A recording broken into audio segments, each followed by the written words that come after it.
तो ये लाइन देख रहे हो, हमारे जो इमोशंस है ना कुछ इसी तरह वर्क करते हैं। आपके साथ अक्सर ऐसा होता होगा कि आप कभी बहुत ज्यादा अच्छा फील करते हो, कभी आप बहुत ज्यादा बुरा फील करते हो, कभी आप बहुत ज्यादा गुस्सा में होते हो, कभी आप बहुत ज्यादा शांत होते हो। तो हमारे जो इमोशंस हैं हमेशा अप एंड डाउन चलते रहते हैं, लेकिन प्रॉब्लम तब आती है जब ये इमोशंस हम पर हावी होने लगते हैं। और तुम्हारे जो इमोशंस है उसको रेगुलेट कौन करता है? तुम्हारे जो इमोशंस है उसको रेगुलेट करता है तुम्हारा मन। और तुम्हारे मन को कौन डायरेक्शन देता है? तुम्हारा ब्रेन। तुम्हारा ब्रेन जो है सबसे इंपॉर्टेंट पार्ट है। तुम्हारे बॉडी में जो कुछ भी हो रहा है उसका सीधा सिग्नल तुम्हारे ब्रेन तक जाता है और तुम्हारा ब्रेन जो है तुम्हें ऑर्डर देता है कि भैया ये करो। लेकिन अगर तुम इवोल्यूशन में पीछे जाते हो तो तुम देखोगे कि हम लोग आदि मानव हुआ करते थे, हमारा दो ही काम था, पहला खुद को सर्वाइव करवाना और उसके लिए शिकार करना, ठीक है, खाना पीना इतना, और दूसरा होता था रिप्रोड्यूस करना। और ऐसा नहीं है कि हमारा माइंड अभी भी चेंज हो चुका है, हमारे माइंड का काम अभी भी वही है, पहला है सर्वाइव करना और दूसरा है रिप्रोड्यूस करना। और तुम्हारा माइंड हमेशा इन्हीं दो चीजों के चक्कर में हमेशा तुम्हें अलग अलग तरह के इमोशंस भेजता रहता है, तुम्हारे माइंड को सिग्नल भेजता रहता है, जिससे तुम्हारा माइंड जो है तुम्हें अलग अलग तरह के इमोशंस फील करवाता है। एग्जाम्पल के लिए जब तुम्हारे शरीर को फूड और वाटर की जरूरत होती है तो तुम्हारे ब्रेन को सिग्नल जाता है कि हमें प्यास लगी है, हमें भूख लगी है, एंड उसके बाद हमें लगता है भूख, हमें लगती है प्यास, हमें ऐसी फीलिंग आती है कि हमें भूख लग रही है, हमें प्यास लग रही है। तो तुम्हारा ब्रेन ही तुम्हें फील करवाता है कि तुम्हें भूख लग रही है, तुम्हें प्यास लग रही है। उसके अलावा नाइट के टाइम में तुम देखोगे तुम्हारे अंदर सेक्स की अर्ज बहुत ज्यादा हो जाती है, तुम्हारा ब्रेन तुम्हें सिग्नल देता रहता है। मान लो तुम कोई अच्छा काम करते हो तो तुम्हारा शरीर जो है तुम्हारे ब्रेन को सिग्नल देता है कि तुम इसको डोपामिन दो,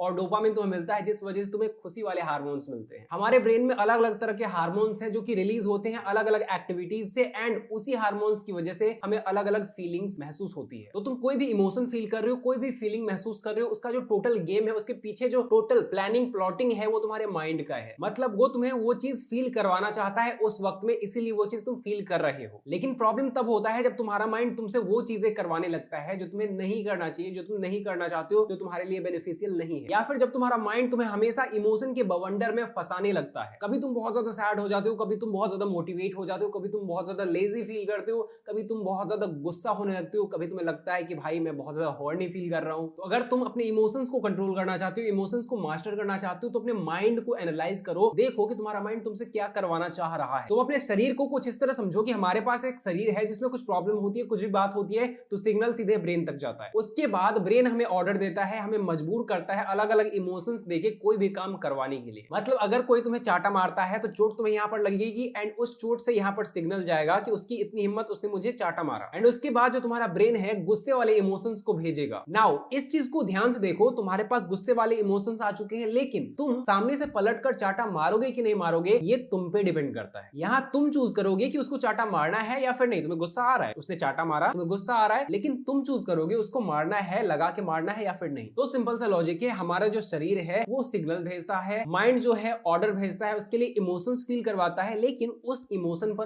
एक्ट करना है कि नहीं ये हम पे डिपेंड करता है। तो यहाँ पर तीन चीजें हैं, पहला है हमारा शरीर, दूसरा है हमारा दिमाग, और तीसरे हैं हम। मतलब हमारे अंदर एक इंसान है जो रह रहा है, वो चूज करेगा कि मुझे कुछ करना है या फिर नहीं। मतलब मन जो है खुद से आकर तो कुछ नहीं कर देगा, मन आपको फीलिंग्स भेजेगा, सिंपल सा लॉजिक है, इमोशंस भेजेगा, फील करवाएगा, लेकिन करना तो आपको ही है ना। तो चॉइस आपके पास ही है। तो अब आप समझ गए होंगे कि चॉइस आपके पास है, लेकिन आपके पास चॉइस होते हुए भी आपका मन जो है अपने हिसाब से चल रहा है। इसका सबसे बड़ा रीजन ये है कि आप चूज ही नहीं करते, आप उस इमोशन के साथ ही बह रहे होते हो। आप अपने इमोशंस को एक नेचुरल स्टेट के रूप में लेते हो, लेकिन एक्चुअल में वो नेचुरल स्टेट नहीं होता है। मतलब है नेचुरल ही, लेकिन उसके पीछे आपका दिमाग है। आप चाहो तो इसको चेंज कर सकते हो। कैसे? जो चीज आपका माइंड आपसे करवाना चाहता है वो ना करके। आप कोई भी इमोशन फील कर रहे हो, सबसे पहले देखो कि वो इमोशन आपसे करवाना क्या चाहती हो, चाह क्या रही है, एंड उसके बाद देखो कि अगर वो आप करते हो तो क्या वो आपके लिए बेनिफिशियल होगा। अगर वो आपके लिए बेनिफिशियल नहीं होगा तो आपको कोई रिएक्ट नहीं करना है, आपको जस्ट नॉर्मल बिहेव करना है। ये जो इमोशन है ना, हमेशा याद रखो, जो इमोशन होते हैं कुछ वक्त के लिए ही होते हैं, आपकी माइंड में कुछ वक्त के लिए चलते हैं, आपको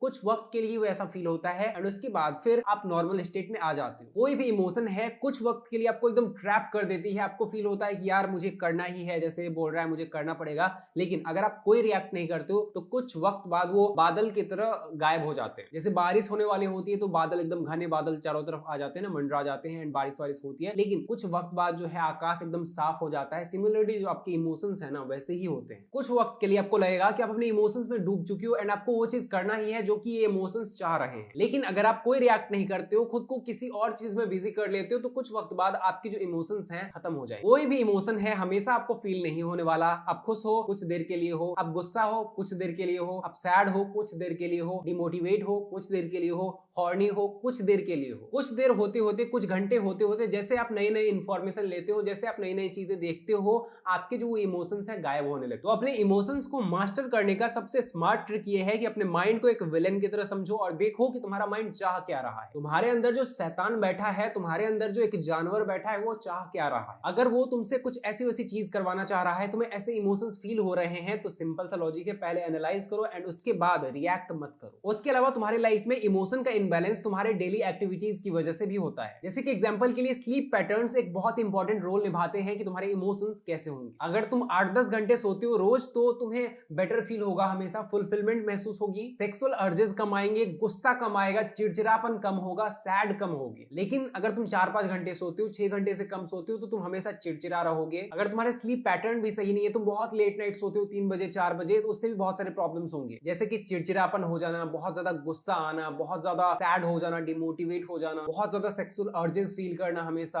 हमेशा जिंदगी निराशा भरा लगना। स्लीप पैटर्न ही नहीं, तुम्हारी लाइफ में बहुत से ऐसे फैक्टर्स हैं जो कि तुम्हारे मूड स्विंग्स का कारण बनते हैं, जैसे कि कॉन्स्टेंटली टीवी पर मूवीज, वेब सीरीज वगैरह देखना, मोबाइल पर रील्स वगैरह स्क्रॉल करना, मीम्स वगैरह देखना, सॉन्ग्स वगैरह सुनते रहना, हमेशा कॉन्स्टेंटली स्क्रीन को देखते रहना, कॉन्स्टेंटली जब कोई ना कोई तुम कंटेंट कंज्यूम करते रहते हो, इस वजह से तुम्हारे ब्रेन में ओवर डोपामिन रिलीज होता है। और जब तुम थोड़ी देर के लिए कंटेंट देखना छोड़ते हो, स्क्रीन देखना छोड़ते हो, तो तुम्हें बहुत ज्यादा उदासी फील होती है, तुम्हें बहुत ज्यादा चिड़चिड़ापन फील होता है, तुम बहुत ज्यादा डिमोटिवेट हो जाते हो, तुम बहुत ज्यादा सैड रहते हो, तुम्हें ओवर थिंकिंग होने लगती है, मतलब मल्टीपल इमोशंस तुम्हें फील होना शुरू हो जाता है। उसके अलावा मान लो अगर तुम कोई एडिक्शन कर रहे हो, जैसे कि पोर्नोग्राफी देखना, सिगरेट पीना, अल्कोहल कंज्यूम करना, वीड कंज्यूम करना, उसके अलावा बहुत सारे एडिक्शंस हैं जो कि आज के टाइम में लोग करते हैं। तो जब तुम उस एडिक्शन को कंज्यूम करते हो, तो तुम्हारे दिमाग में ओवर डोपामिन रिलीज होता है और बहुत सारे हार्मोन्स रिलीज होते हैं, एंड इस वजह से तुम्हें 10 मिनट के लिए, 15 मिनट के लिए बहुत बवाल फील होता है कि यार मजा आ गया जिंदगी का। लेकिन जब तुम फिर 4-5-10 घंटे के लिए उस चीज को छोड़ देते हो, उस एडिक्शन को छोड़ देते हो, तो मल्टीपल मूड स्विंग्स होने शुरू हो जाते हैं, क्योंकि जो हार्मोन्स तुम्हें बेटर फीलिंग दिलाते हैं, वो एक ही बार में एडिक्शन की वजह से बहुत सारा रिलीज हो गया। अब तुम कोई भी काम कर रहे हो ना, उसमें वो हार्मोन्स रिलीज नहीं हो रहे हैं, तो तुमको मजा ही नहीं आ रहा है, और इस वजह से तुम बहुत ज्यादा अजीब फील करोगे, मल्टीपल इमोशंस फील करोगे, चिड़चिड़े हो जाओगे, गुस्सा हो जाओगे, सैड हो जाओगे, और पता नहीं क्या क्या। तो सेकंड पॉइंट है कि अगर मूड स्विंग्स को कंट्रोल करना है, इमोशन को कंट्रोल करना है, तो अपने डेली लाइफ में जो भी एक्टिविटीज कर रहे हो उसको कंट्रोल करो। देखो, नोटिस करो, एनालाइज करो, रिसर्च करो कि कौन से एक्टिविटीज की वजह से तुम बहुत ज्यादा इमोशंस फील कर रहे हो, बहुत ज्यादा अजीब फील कर रहे हो। और ये इस हद तक जाता है कि तुम किस तरह के फूड कंज्यूम करते हो, इससे भी तुम्हारे इमोशंस डिपेंड करते हैं। तो एनालाइज करो कि ऐसा क्या कंज्यूम कर रहे हो जिस वजह से तुम मल्टीपल इमोशंस फील कर रहे हो, एंड उसको क्विट करो। जब तुम अपने लाइफ को एक हेल्दी और डिसिप्लिन्ड वे में लेकर चलते हो और बहुत ही डिसिप्लिन्ड होकर लाइफ जीते हो, उस वक्त तुम्हें कभी भी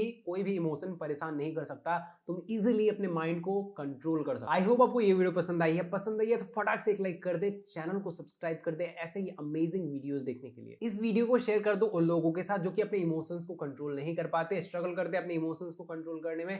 thanks for watching guys, love you.